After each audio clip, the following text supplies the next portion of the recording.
दोस्तों दो अहम टॉपिक्स पर बात करने जा रहे हैं। पहला बात करेंगे कि पाकिस्तान ने ऑफिशियली रिएक्ट किया है कि किस तरह अमेरिका और इंडिया के दरमियान ये जो डिफेंस डील्स की बात हो रही है, उसके साथ साथ खास तौर पर कुछ टेररिज्म को लेकर भी बात हुई है और इसे डायरेक्टली लिंक किया जा रहा है इस F-35 डील के साथ कि पाकिस्तान इसके बाद एक बड़ी मुश्किल में आने वाला है। सेकंड बात करेंगे कि 15 फरवरी को मीरान शाह में एक बहुत बड़ा टेररिस्ट अटैक होता है जिसमें पाकिस्तानी कैजुअलिटीज भी होती हैं एज वेल एज काफी टेररिस्ट भी मारे जाते हैं। बट इस कॉन्टेक्स्ट में कुछ ऐसी चीजें रिवील हुई हैं जो कि पाकिस्तान की नेशनल सिक्योरिटी के लिए बहुत बड़ा खतरा है और इस कॉन्टेक्स्ट में जो इससे पहले पाकिस्तान के कुछ क्लेम्स थे वो भी यहाँ सच साबित होते हैं। पहले टॉपिक की तरफ आ जाएं तो दोस्तों हमने रिसेंटली इंडियन प्राइम मिनिस्टर का अमेरिका का दौरा देखा, जहां अमेरिका के साथ बहुत सी चीजों पर उनकी बातचीत हुई है। 10 साल की स्ट्रेटेजिक कोऑपरेशन की बातचीत हुई है डिफेंस सेक्टर में, एज वेल एज जो बायलैटरल ट्रेड है उसको बढ़ाने की बात की गई है। अमेरिका ने इस चीज पर भी जोर दिया है कि इंडिया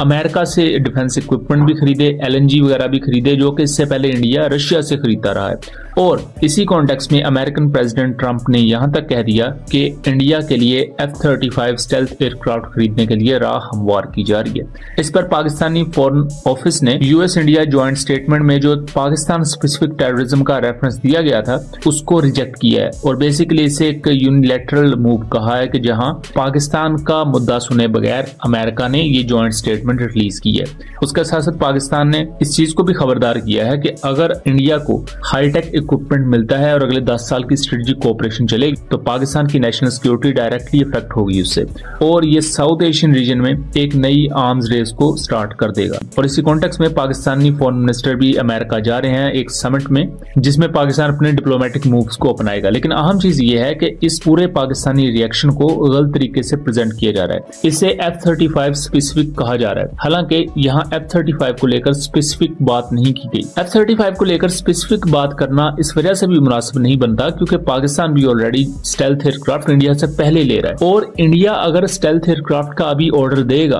तो अभी रोमानिया के F-35 पेंडिंग पर है, जापान के F-35 पेंडिंग पर है, ग्रीस के F-35 पेंडिंग पर है और बहुत से दूसरे नेटो कंट्रीज हैं जिन्होंने अभी F-35 एयरक्राफ्ट के ऑर्डर्स दिए हुए हैं लेकिन अभी मिले नहीं उन्हें, तो उनकी डिलीवरीज अगले 4-5 सालों में शुरू होंगी। सो इंडिया अगर इस वक्त ऑर्डर दे भी देता है, हालांकि ऑर्डर देते हुए भी 1-2 साल का भी वक्त लग जाएगा नेगोशिएशंस और उस तमाम मामला, लेकिन अगर फर्ज करें अभी भी वो ऑर्डर दे देता है तो फिर भी अगले 4-5 साल लगेंगे डिलीवरीज शुरू होते हुए भी। सो इस कॉन्टेक्स्ट में डायरेक्टली F-35 को लेकर पाकिस्तान का रिएक्ट करना मुनासिब ही नहीं बनता था और पाकिस्तान ने किया भी नहीं है। लेकिन इस चीज को इवन पाकिस्तानी मीडिया पर और इंडियन मीडिया पर तो बहुत ज्यादा डिस्कस किया जा रहा है कि जैसे पाकिस्तान ने F-35 को लेकर स्पेशल बात की है, हालांकि पाकिस्तान ने जिन मुद्दों को उठाया है वो मुद्दे इनसे बिल्कुल डिफरेंट है। एंड जहां तक F-35 के थ्रेट की बात है तो ये थ्रेट बहुत बड़ा बन सकता है वो इस कॉन्टेक्स्ट में अगर इसकी प्रॉपर MRO फैसिलिटी इंडिया को मिल जाती है, as well as America India को इजाजत देता है इसमें खुद से अपग्रेड्स करने की, यानी कि फिर F-35 मेन स्ट्रीम यानी कि इंडिया की नेटवर्क सेंट्रिक वॉरफेयर का हिस्सा बन जाएगा। लेकिन अगर वैसे ही ऑफ द शेल्फ F-35 मिलेगा तो वो कभी भी इंडिया को उतना ज्यादा एज नहीं दे पाएगा क्योंकि अगर F-35 नेटवर्क सेंट्रिक वॉरफेयर का पार्ट नहीं बनता तो वो Russian made Su-30 MKI aircraft और जो दूसरा रशियन इक्विपमेंट है उसके साथ डायरेक्टली डाटा शेयरिंग करने के काबिल नहीं होगा और ये बहुत बड़ा डिसएडवांटेज होगा पाकिस्तान और चाइना के खिलाफ इंडिया को। इसको लेकर मजीद भी जिस तरह डेवलपमेंट्स होंगी हम आपको उस बारे में आगाह रखेंगे। लेकिन दोस्तों अब दूसरे टॉपिक की तरफ आ जाते हैं। 15 फरवरी को पाकिस्तानी ट्रूप्स पर एक बड़ा अटैक होता है TTP की तरफ से मीरान शाह के एरिया में जो कि नॉर्थ वजीरिस्तान में वाक़ है। यहाँ पाकिस्तान की एक max pro mine resistance ambush protected जिसे MRAP व्हीकल कहा जाता है उस पर अटैक होता है और इस अटैक की जो वीडियोस हैं जो कि TTP फिल्म कर रही थी वो इंडियन अकाउंट शेयर कर रहे होते हैं। बहरहाल वो वीडियो का मैं आपको छोटा स्क्रीनशॉट दिखा रहा हूँ, पूरी वीडियो नहीं दिखा सकता लेकिन उसको मैं एक्सप्लेन कर देता हूँ कि पाकिस्तानी MRAP व्हीकल एक जगह पर खड़ी है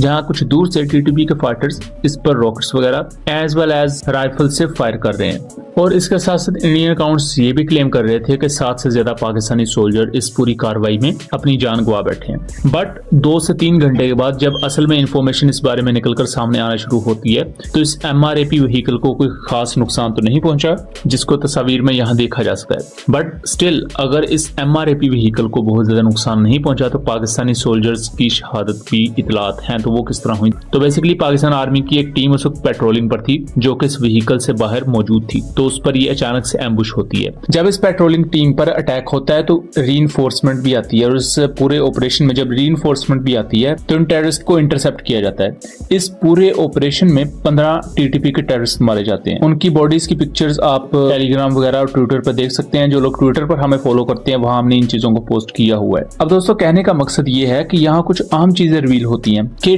टीटीपी के फाइटर्स जो अपनी मीडिया विंग की ऑफिशियल वीडियोस रिलीज करते हैं वो डायरेक्टली आ रही हैं इंडियन सोशल मीडिया अकाउंट्स तक और वो उन्हें फैला रहे हैं, जो कि पाकिस्तान के स्टांस को कहीं ना कहीं तो जाहिर करता है कि इंडिया लॉजिस्टिकली या नैरेटिव वॉरफेयर की बेस पर इन मिलिटेंट ऑर्गेनाइजेशंस को सपोर्ट करता है जो कि एंटी पाकिस्तान है। एंड सेकंड थिंग इज कि जो इस वक्त क्लेम किया जा रहा है कि 7 पाकिस्तानी सोल्जर्स या 10 पाकिस्तानी सोल्जर्स अपनी जान गंवा बैठे, उसमें कोई सच्चाई नहीं है। 4 पाकिस्तानी सोल्जर्स इस पूरी कार्रवाई में शहीद हुए हैं और कोई भी सिविलियन कैजुअलिटी नहीं हुई, बिकॉज अच्छी चीज जो थी कि रीइंफोर्समेंट टाइम से आ गई थी एंड इस पूरे मामले को टैकल कर लिया गया। लेकिन ये सब चीजें वैसे ही शुरू हो रही हैं कि 2021 में जिस तरह टीटीपी को माफ कर दिया गया और इस चीज को नजरअंदाज किए हुए कि उन्होंने आपकी कोई मस्जिद नहीं छोड़ी, कोई सोल्जर, कोई सिविलियन नहीं छोड़ा और उन्होंने एक हल्की सी माफी मांगी और आपने कहा जी हाँ हम आपको माफ कर रहे हैं और आ जाएं, उसका खमियाजा आज दोबारा से ये टेररिज्म के वाकयात में जो इतनी सर्ज आई है उस कॉन्टेक्स्ट में हमें भुगतना पड़ रहा है। अब रिसेंटली इंटेलिजेंस बेस्ड ऑपरेशन में काफी ज्यादा शिद्दत आई है।